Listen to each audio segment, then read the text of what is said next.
व्हावे। त्याच पद्धतीने doctor Narayan Bhosale sir, president Pragatik Itihas Sanstha Maharashtra, यांनीही व्यासपीठावर यावे। डॉक्टर संगीता ठोसर, प्रेसिडेंट क्रांतिसिंह नाना पाटील अकादमी,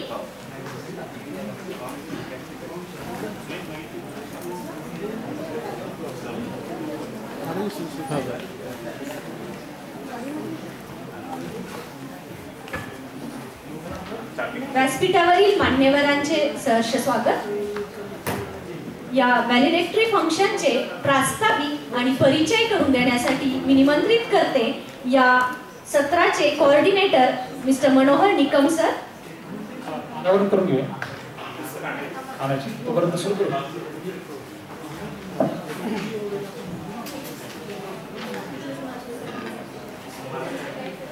सर्वांचे स्टार्टरला आभार मानतो।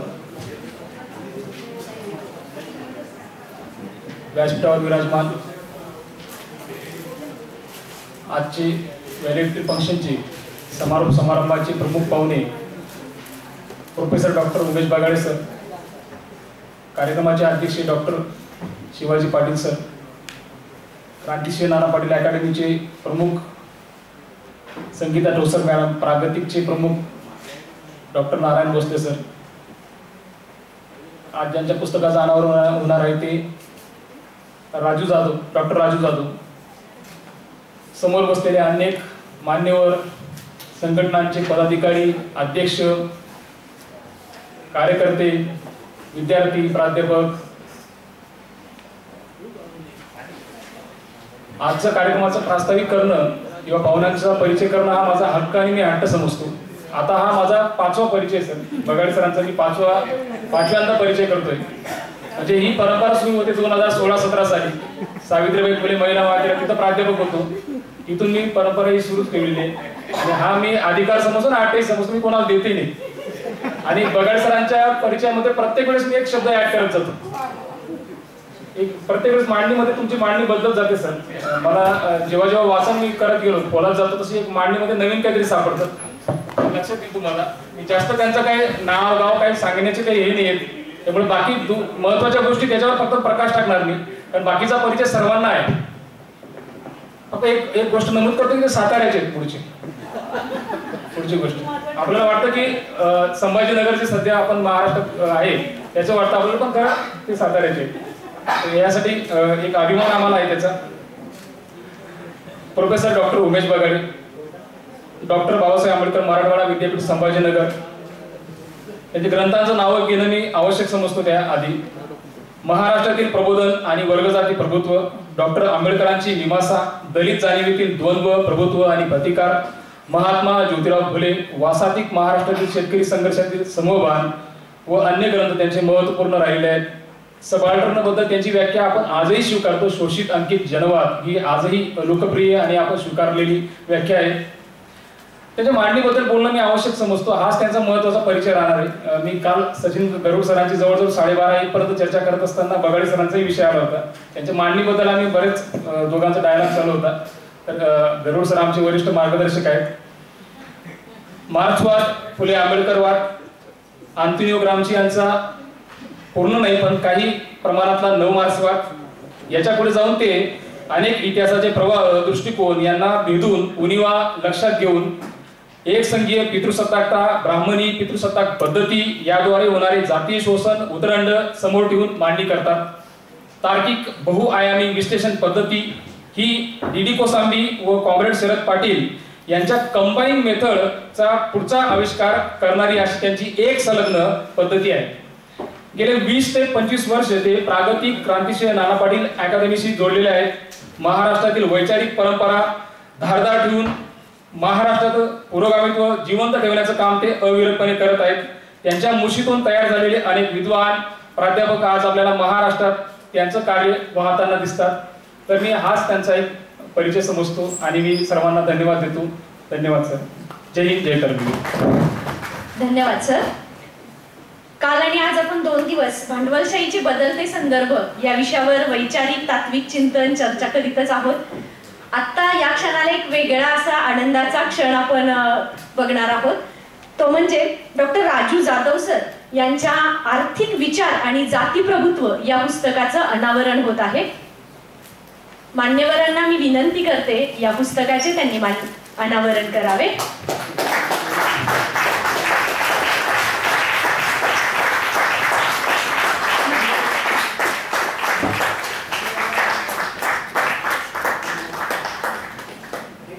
धन्यवाद.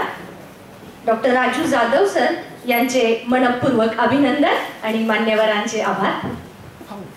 यानंतर आजच्या कार्यक्रमाचे chief guest professor doctor Umesh बगाडे सर यांचे स्वागत या कार्यक्रमाचे या सत्राचे अध्यक्ष SS पाटील सर यांनी करावे अशी मी त्यांना विनंती करते.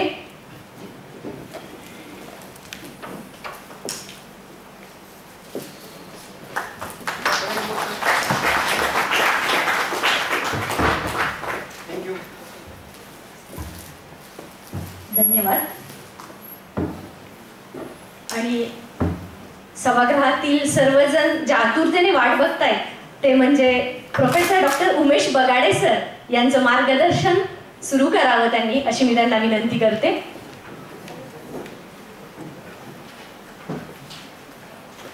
या समारोप समारंभाचे अध्यक्ष पाटील सर, माझे सहकारी नारायण भोसले, संगीता ठोसर, राजू जाधव आणि मित्रांनो, नारायण म्हणाला की आमच्या मनाचा आदर करा.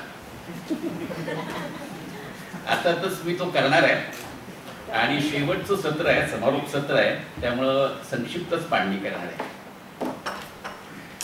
खरं तर ही चर्चा मार्क्सवाद समजून घेण्याच्या ज्या कॅटेगरीज आहेत त्या आणि सिद्धांत व्ह्यू आहे तो समजून घेणं यासाठी आहे. आणि या सिद्धांत व्ह्यू आणि कॅटेगरीज मध्ये ज्या फटी आहेत त्या फटी समजून घेऊन नवं स्थित्यंतर आपल्याला समजून घेता येईल का असा प्रयत्न. त्यामुळे अर्थातच आपण जेव्हा स्थूलपणानं मांडणी करतो तेव्हा काही कॅटेगरीजना कन्फ्रंट करणं गरजेचं आहे. आणि या कॅटेगरी जोपर्यंत आपण कन्फ्रंट करत नाही तोपर्यंत आपल्याला मिनिंगफुल पातळीवरती वास्तवाला गिरता येणार नाही. एक साधी गोष्ट तुमच्यापैकी सगळ्यांना माहिती आहे की ज्या प्रतिमानाची खूप जोरदार चर्चा झाली तरी त्या प्रतिमानाची चर्चा वारंवार करणं गरजेचं आहे. ते म्हणजे मागचं पाया इंगला प्रतिमान. अर्थातच हे प्रतिमान जे आहे ते प्रतिमान हे जुन्याच परिभाषेत पुन्हा चर्चेला जावं असं मला वाटत नाही. ह्याला आपण नवे इंटेन्सिफाय करणारे आयाम दिलेत आहेत.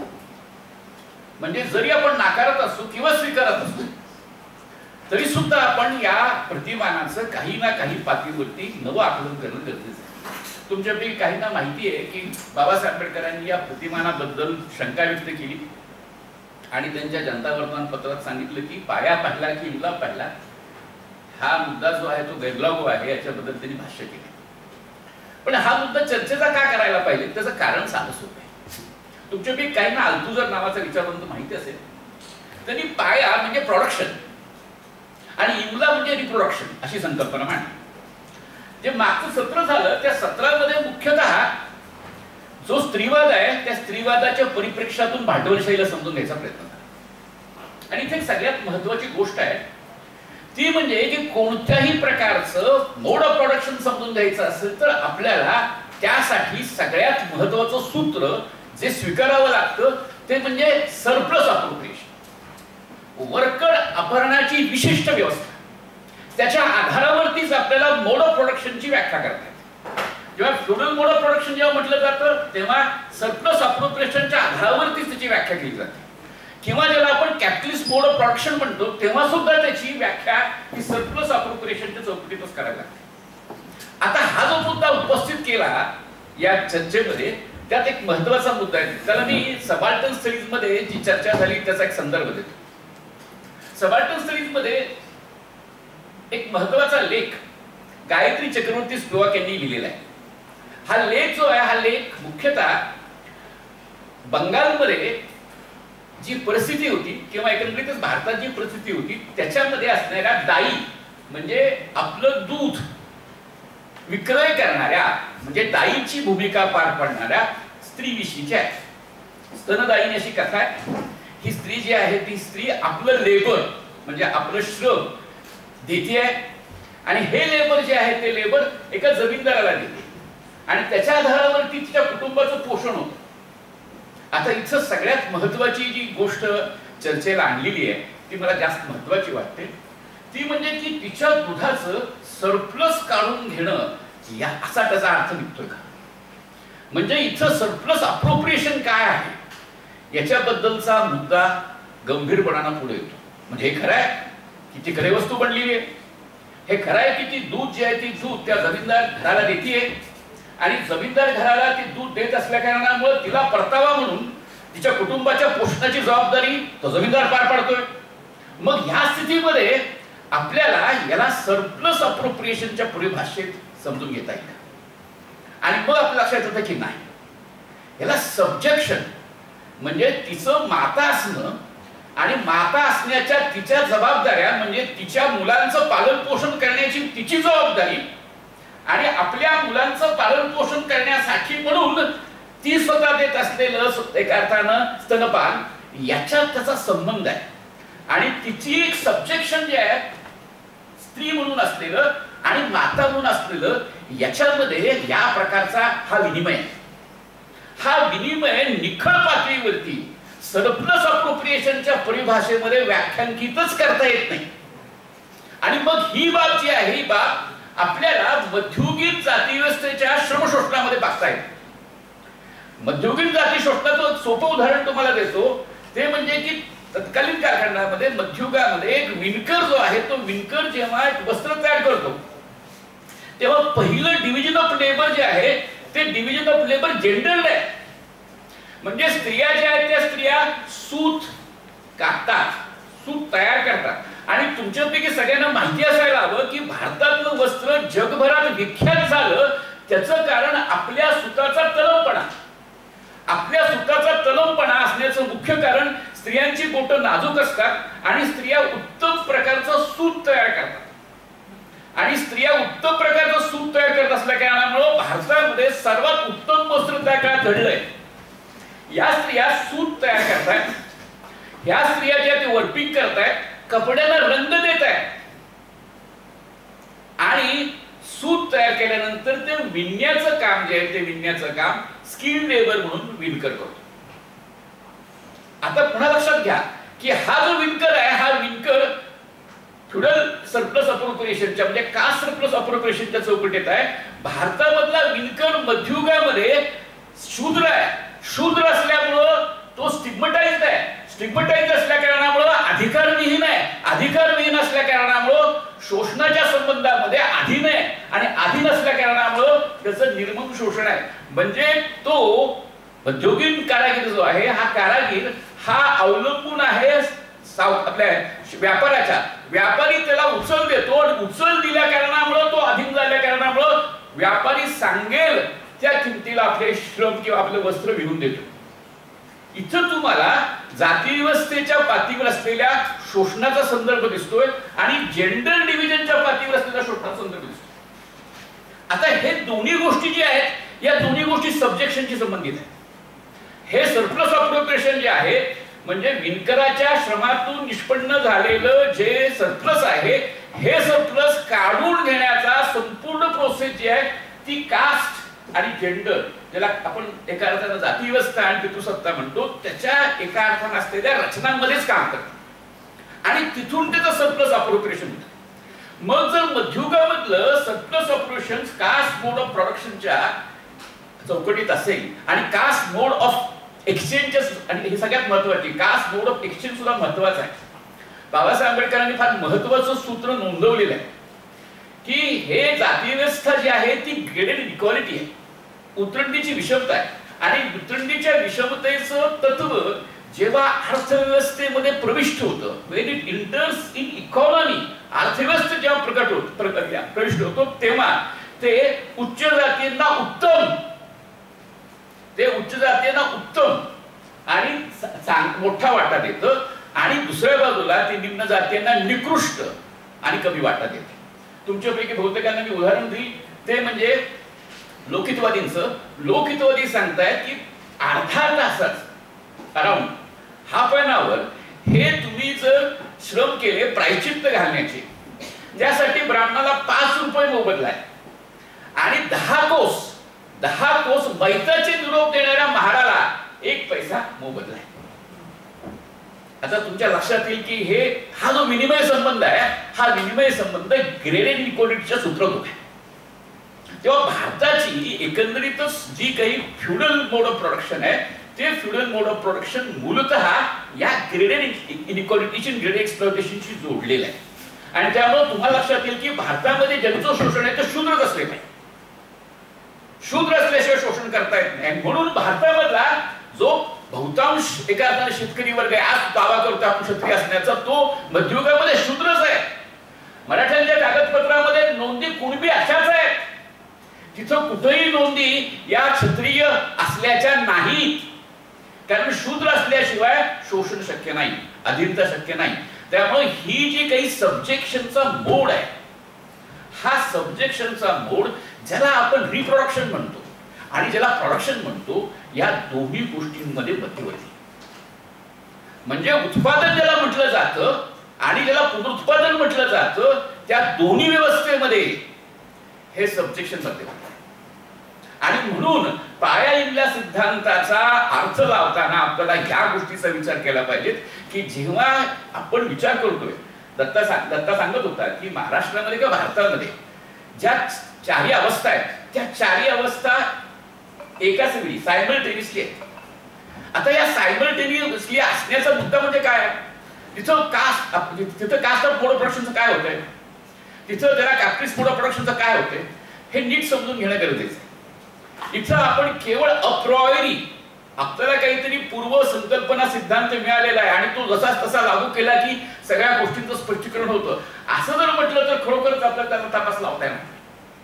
आणि मग लक्षात येतं ते आपल्याला की भारतामध्ये जेव्हा श्रमसंबंध प्रस्थापित होतो, तेव्हा श्रमसंबंधाचा खास आकृतीबंध तयार होतो. आणि हा खास आकृतीबंध तयार होण्याचं जे कारण आहे तीच नीट समजून घेतलं पाहिजे. तो सांगतोय तसं मर्कंटाईल कॅपिटल आहे, तो सांगतोय तसं इंडस्ट्रियल कॅपिटलिझम आहे, तो सांगतोय तसा एका अर्थानं वित्त भांडवलशाही आहे. आणि हे जे सगळे घटक आहेत, या घटकांच्या वेळेला तुम्हाला या प्रकारची एका अर्थानं रचना दिसते की हे सबजेक्शन जे आहेत, जेंडर सबजेक्शन, पॅट्रिटिक सबजेक्शन, खास सबजेक्शन्स, हे त्याच्यामध्ये एकवटपणानं काम करतात. म्हणजे अगदी आपण जर पाहिलं की भांडवलशाहीच्या महाराष्ट्रामध्ये किंवा भारतामध्ये भांडवलशाही उदयाला येण्याच्या चौकटीमध्ये जो श्रमिक आहे, या श्रमिकाचं संचालन जातीच्या पातळीवर झालं. जॉबर जे होते ते विशिष्ट जातीचे असायचे आणि जातीच्या पातळीवरती रिक्रुटमेंट करायचे. आणि जातीच्या पातळीवरती रिक्रुटमेंट असल्या कारणामुळे ज्याला आपण वेव्हिंग सेक्शन म्हणतो, त्या वेव्हिंग सेक्शन मध्ये सवर्णच कामगार होते आणि त्रासन सेक्शन मध्ये बहुतांश दलित किंवा अन्य कामगार होते.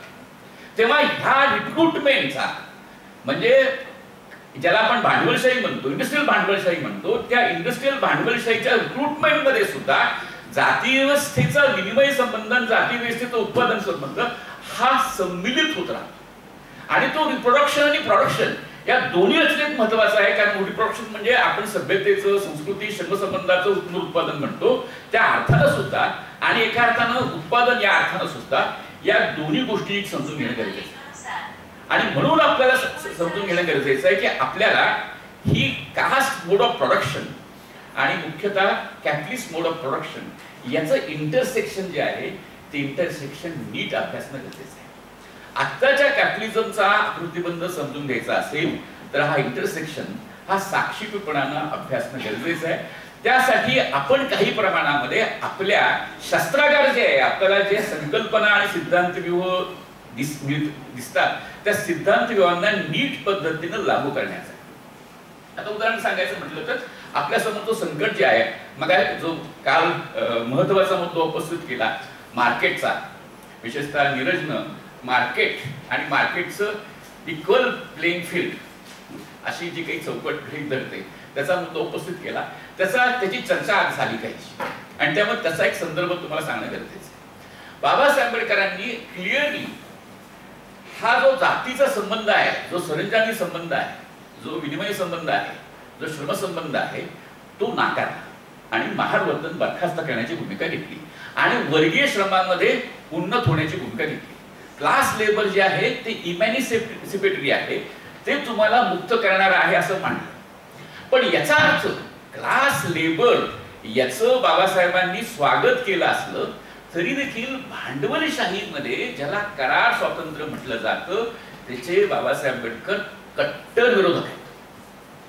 बाबासाहेब आंबेडकरांनी 1943 मध्ये एक महत्वाचं भाषण केलेलं आहे. कामगार वर्गासमोरचं भाषण आहे आणि कामगार वर्गाने ते सांगतंय कामगार वर्ग आणि लोकशाही असं ते भाषण आहे, त्याचं टायटल ते आहे. आणि त्या भाषणामध्ये बाबासाहेब आंबेडकरांनी युरोपमध्ये संसदीय लोकशाही का कोसळतात याची चर्चा केली. आणि संसदीय लोकशाही का कोसळतात याची चर्चा करत असताना त्यांनी एक कारण दिलंय, ते स्पष्ट आहे, तुम्हाला सगळ्यांना माहिती आहे. ते म्हणजे की लोकशाही बरोबर ती राजकीय लोकशाही बरोबर ती सामाजिक आणि आर्थिक लोकशाही येत नाहीये कारण आहे. पण त्याच्यापेक्षाही महत्वाचं कारण त्यांनी दिलंय ते म्हणजे की हे करार स्वातंत्र्य जो आहे हा करार स्वातंत्र्य विषम संबंधात उभा राहतो. जातीच्या लिंगभावाच्या पितृसत्तेच्या विषम संबंधामध्ये जेव्हा करार स्वातंत्र्य उभं राहतं तेव्हा ते तुम्हाला बद्ध करतं. आणि बाबासाहेब असं म्हणतात की या करार स्वातंत्र्याच्या भांडवली करार स्वातंत्र्याच्या रचनेमध्ये बलिष्ठ अधिक बलिष्ठ होतो आणि दुबळा अधिक दुबळा होतो. आज ज्या प्रकारची अग्रेसिव्ह ही जी काही डेव्हलपमेंट आहे भांडवलशाहीची आणि त्यामध्ये करार स्वातंत्र्याला जे मध्यवर्तीत्व आहे तेव्हा घडतंय काय? घडतंय तेच की जातीने जे एका अर्थानं अक्षम आहेत, पितृसत्तेच्या किंवा लिंगभावाच्या मध्ये जे अक्षम आहेत त्यांचं बळ त्यांची शक्ती ही सर्वाधिक पातळीवरती चिरडून टाकली जाते. काल उल्लेख झाला गडचिरोलीमध्ये असलेल्या आदिवासींची जी संपूर्णतः मालकी असलेलं जंगल आहे, सुरजागड आहे की त्यांचं जे पवित्र स्थळ आहे, धार्मिक ठिकाण आहे, ते सगळंच्या सगळं भांडवलशाहीनं ताब्यात घेतलं. त्यांच्यामध्ये त्या प्रकारची शक्ती नाहीये की त्या करार स्वातंत्र्याच्या चौकटीमध्ये स्वतःला उपस्थित करू शकतील किंवा स्वतःला काही विशिष्ट पातळीवरती साध्य करू शकतील. करार स्वातंत्र्याचं तत्व हे एका अर्थानं जातीच्या दुर्बलता, जातीच्या अक्षमता किंवा लिंगभावाच्या अक्षमता यांना अधिक बळ देतं किंवा जमातीय पातळीवरती असलेल्या अक्षमता यांना अधिक बळ देतं. आणि हे सूत्र मध्यवर्ती असल्या कारणामुळे आपल्याला भांडवलशाहीचा अरिष्ट याच्याबद्दल अत्यंत गंभीरपणानं सामना करण्याची गरज आहे.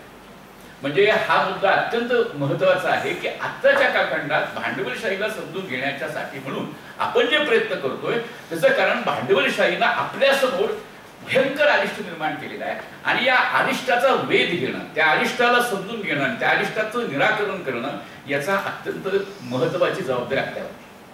मग या अरिष्टाकडे पाहताना आपल्या सगळ्यांच्या समोरचा पेच काय?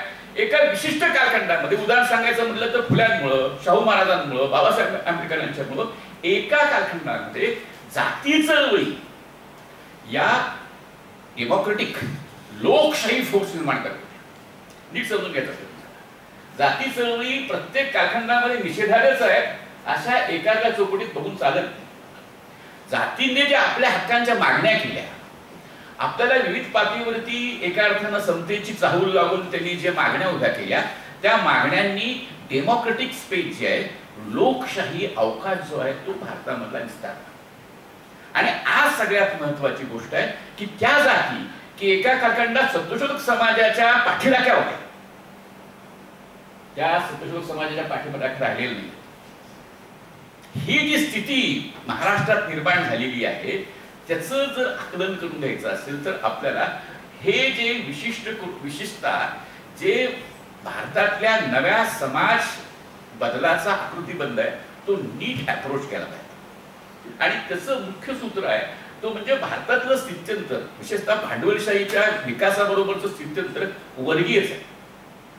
वर्ग ही चौकट नाकारून चालणार नाही. वर्ग निर्माण झालेले आहेत, वर्ग विस्तारता आहेत आणि वर्ग हे वास्तव आहे. वर्ग नाहीत असं मानण्याचं कारण नाही, परंतु हे वर्ग जातीच्या चौकटीमध्येच स्वतःचा विस्तार करतायत हे वास्तव समजून घेणं गरजेचं आहे. कॉम्रेड शरद पाटील आणि गेल ऑम्वेटे यांचा वाद या अर्थानं अर्थपूर्ण आहे. तुम्ही दोघांमध्ये झालेला वाद जो आहे तो एक वरचढ की दुसरा वरचढ या चौकटीत बघू नका. हा मूलगामी वाद यासाठी आहे की भारतातलं वास्तव जे आहे ते वास्तव वर्गीय वास्तव, असं निखळ वर्गीय वास्तव पण नाही आणि हे वास्तव निखळ जातीय वास्तव पण नाही. भारतातलं समाज वास्तव हे जात वर्गीय वास्तव आहे.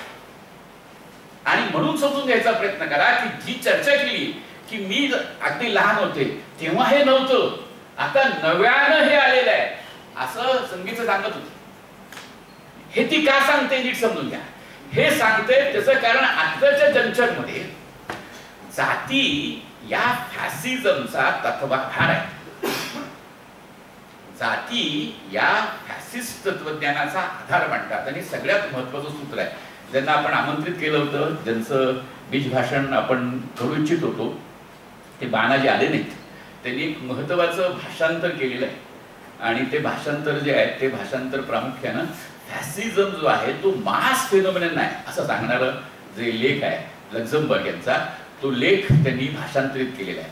आणि त्याच्यामध्ये त्यांनी एक मूलभूत गोष्ट सांगितलेली आहे की हे कुणीतरी एका अर्थानं भांडवलदार, कुणीतरी शक्ती अशा प्रकारचं कारस्थान करून लोकांना एका अर्थानं फसवतोय, बनवतो आहे आणि त्यातून या प्रकारचा फॅसिझम आकार घेतो आहे, हे झूट आहे. हा जो आहे तो मास फेनोमेनन आहे. लोक एका क्षणाला विलक्षण तीव्रतेनं फॅसिस्ट विचारांच्याकडे आकृष्ट होतात, फॅसिस्ट बनतात आणि ते अंतर्बाह्य फॅसिस्ट बनतात. आणि हे अंतर्बाह्य फॅसिस्ट बनणं जे आहे की ज्याचे पुरावे आपण पाहतो की जेव्हा अनेक गोष्टी बदललेल्या आहेत तेव्हा ऑनर किलिंगची संख्या वाढते आहे. लव जिहाद सारखं पूर्ण प्रतिगामी आंदोलन हे मध्यमवर्गामध्ये लोकप्रिय होत आहे. हे जे घडतं आहे या घडण्याच्या पाठीमागं मूलभूत पातळीवरती जात पितृसत्तेचा एक तार्किक आकृतीबंध जो आहे हा तार्किक आकृतीबंध मध्यवर्ती आहे. जात पितृसत्तेचा हा तार्किक आकृतीबंध इपिस्टेम म्हणून, प्रमाणक म्हणून, विचार करण्याचं स्वतःला आणि जगाला समजून घेण्याचं सूत्र म्हणून हा मध्यवर्ती बनतो आहे. आणि हा मध्यवर्ती बनलेला क्रम आहे, याला तुम्हाला फॅसिस्ट रूप देणं फार सोपं आहे. तेव्हा कास्ट फॅसिझम किंवा जातीचा एका अर्थानं आकृतीबंध हा आत्ताच्या कालखंडातल्या फॅसिझमला बळ देणारा घडतोय आणि ते सुद्धा आपण नीट समजून घेणं गरजेचं आहे. दुसरी गोष्ट आपण समजून घेतली पाहिजे ती म्हणजे जसं या कालखंडामध्ये सुबत्ता आणि वर्गीय स्थित्यंतर घडतं आहे तशा वर्गीय स्थित्यंतराबरोबर ती एक पेच किंवा कोंडी निर्माण होते. लक्षात घ्यायचा प्रयत्न करा की तुम्ही कोण आहात याची ओळख, तुमचं स्वतःचं काही असणं हे तुम्हाला सांगायचं असेल तर तुम्ही ज्या वर्गाचे, जे जातीचे प्रतिनिधी आहात त्याचं काही खुणा सांगाव्या लागतात किंवा त्यांच्या खुणा तुम्हाला बागाव्या लागतात. जुन्या काळापासूनचा आकृतीबंध आहे त्याच्यात फार खुलाच जात नाही. परंतु तुम्ही जर वर्ग बनला, तुमची उन्नती झाली तर तुम्ही तुमचा वर्ग सांगण्याचा प्रयत्न करता. आणि तुमचा वर्ग सांगायचा असेल तर तुम्ही कारचं चिन्ह वापरता की मी नवी कार घेतली, नवी बिल्डिंग बांधली. तुमच्या लक्षात येईल की तुमचे कार्स, तुम्ही घेतलेल्या गाड्या, मोटर गाड्या आणि तुमचे बंगले यांची नावं तुम्ही सगळ्यांना माहिती आहे. ही जी प्रोसेस आहे ती कास्ट क्लास रिइफिकेशन प्रोसेस आहे. आणि ही पण नीट समजून घेण्याची गरज आहे. कार्ल मार्क्सनं जे कम्युनिटी फेटिशिझमची संकल्पना वापरली ती कम्युनिटी फेटिशिझमची संकल्पना नंतरच्या कालखंडामध्ये प्रामुख्यानं जो लुकास आहे त्या लुकासनं वापरली आणि त्याच्या आधारावरती ही रिइफिकेशनची चौकट उभी केली. फार खोलात जात नाही पण अगदी सोपं सांगायचं म्हटलं तर या रिइफिकेशनच्या प्रोसेसमध्ये तुमची ओळख जी आहे ती वस्तुगत संबंधांचा आकृतीबंध बनते. म्हणजे व्यक्तीचं नातं, माणसाचं नातं हे वस्तुगत नातं बनतं. आता हे वस्तुगत नातं, ऑब्जेक्ट इन सब्जेक्ट याची जी काही चर्चा आहे त्याच्या खोलात मी जात नाही, परंतु हे वस्तुगत नातं बनण्याचा जो मुद्दा